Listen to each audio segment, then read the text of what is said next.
This is my question, and we alluded to this yesterday with Scott, is if the Jayden Daniels to Washington thing being somewhat locked in is just smoke, not fire, what happens then at 3 and beyond? It sounds like the Patriots more than likely would take Daniels if he fell to them.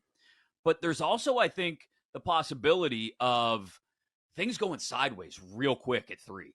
Like from all of these projections and all these mocks, that if May goes 2, Daniels is at 3, and the Patriots aren't quite locked in. Who knows? Maybe the Raiders make a call. Maybe Antonio Pierce calls up Gerard Mayo and says, hey, I know that Daniels kid, and we got a couple future firsts if you're interested. I know you're rebuilding there in Foxborough. Maybe. Like that, I think, is not a great possibility, but it's a non-zero chance that things go sideways at 3, I think. I think we're all sold on a few things. The Bears are going quarterback. Washington is going quarterback. We don't know which quarterback. Denver's going to try to go quarterback. Vikings will go quarterback. I'm not sold the Patriots are going quarterback. And every time I see a mock, whatever the order is, there's just this assumption that the Patriots are going to take the best quarterback on the board at number 3. They need to overhaul everything.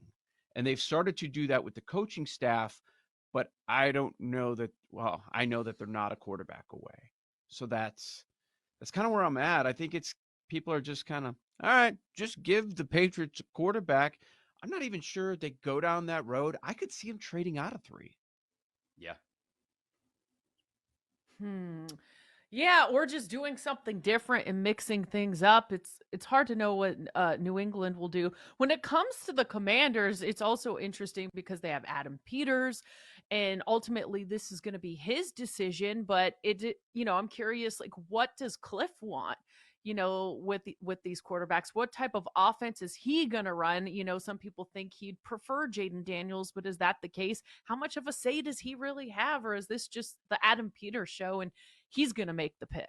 If New England's willing to trade back and gain more picks, we know Arizona's probably willing to do that at 4. We know the Chargers may be willing to do that at 5. If 3, 4, 5 are all in play, that's what I'm talking about here. And 11, 12, 13 are all looking to trade up. Like, you get me to like 9 p.m. on Thursday night, 2 weeks from now, it's going to be bananas. The phone calls that are happening all at the same time. Can I give you Anthony Amico's mock? Because I think this one, people laugh at it because it's going against what the groupthink is right now. But I think the fits make a lot of sense. A lot. Even though it sounds like he's mixing it up. Okay, obviously, number 1, Caleb. Number 2, he's got Jayden Daniels. Number 3, here we go, J.J. McCarthy. Wow. McCarthy goes 3. 4, Harrison Jr. makes sense. 5, Drake May. At 5. Could that happen? Sure. I could see that. Obviously, there's a trade there because the Chargers are holding the 5th pick right now. 6, he's got a Dunze. So maybe Giants prefer him. 7, Alt makes sense. Everybody has, a lot of people have that. Alt to Tennessee. 7, 8 is Neighbors. Neighbors falls to 8. So Dunze goes before him. 9 is one that I don't think is crazy. I don't love it, but I've been hearing a lot of chatter about this. This is the Bears pick, Jared Verse. They go defense. I would rather them go offense, but that's a possibility. And another one, kind of down the board, number 10, Latu.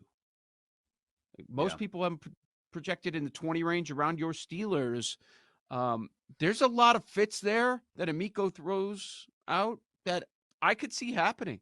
I don't know if anybody is going to be ready to pull the trigger on anything until they see what Washington does on that Thursday night. Because if Washington takes Jayden Daniels, I think a lot of this stuff comes off the board. I think New England goes May, and things kind of fall into place a little bit. Maybe we get some of the defensive juggling that we've talked about in the last couple of days, but we don't get the quarterback juggling. If Washington goes May, I think this whole thing opens up. Pandora's box. Everything's on the table. Be here in 2 weeks. Especially that Friday morning, if the Patriots replace Tom Brady essentially with J.J. McCarthy. because I can't wait to see Chris Mack's reaction to that. Brady will be out of retirement by Thanksgiving then. Izuhara placed reportedly 19,000 bets over 2 years. How many bets do you think you place per year? Mine is definitely in the 4 figures. Ooh. Yeah. I mean, think about it. 20. Like, if you do 20 bets a week during NFL season, you do More than that. and that's conservative. It's more than that. Yeah, right. 20 bets a weekend of March Madness, the Masters, and other majors. I mean, you get to 1,000 pretty quick. But you're betting college basketball, I'd say, on a daily basis, right? Close to it. So your But, number like, would be up a there. fraction of that. A fraction of 20. Yeah. But what I think we're not considering is the downtime. Like do you guys take time off? Yes. I do. I take time off from betting. It's a lot. There's summers, there's weeks that I don't bet. You know, let's say I'm not doing the show, I'm on vacation. Vacation. Not betting if I'm on games. vacation with the family, I'm not betting anything. No chance. I would say liberally. Like I'm trying to be like add even more onto what I think it is. I would say maybe 1,500. I don't know, 1,000 to 1,500 somewhere. If you're a live better, Yeah. if you're a live better, the number's going to be down. high. Yeah, so you think we're all into 4 figures? Yeah, I'd say. Yeah, for a year. You'd only have to do like 2-3 bets a day, 365 to be under 1,000. And there's sometimes I go crazy. I was surprised that ended up being one of the headlines from the story. 25 bets per day. Oh my God. If you're a live better, that's not insane. If you're a props better, you're digging into all these games. You're betting a lot of props if you're a props better. I'm not, but football season, Mondays, Thursdays, Sundays, Saturdays. If you do Maction, it's every day. If we're going to talk one night, how do I not want to jump into bed with the Knicks on a Friday? I mean, that's just calling my name right there against the Nets. I think this has already gone out to 11. It was 10.5. I'm not sure if it's 11 everywhere, but the Knicks have won and covered the last 3 games against Brooklyn. Listen to this. Pulled up their schedule. I mean, the Knicks are just crushing teams right now. Here they come. Beat the Celtics by 9, beat the Bulls by 11, beat the Bucks by 13.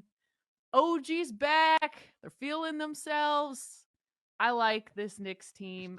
It's a big number, but I think they can beat the Nets by double digits. They've won and covered the last 3 games against Brooklyn. So they're trying to get that 2 seed. I think they have more to play for and will be motivated in this one.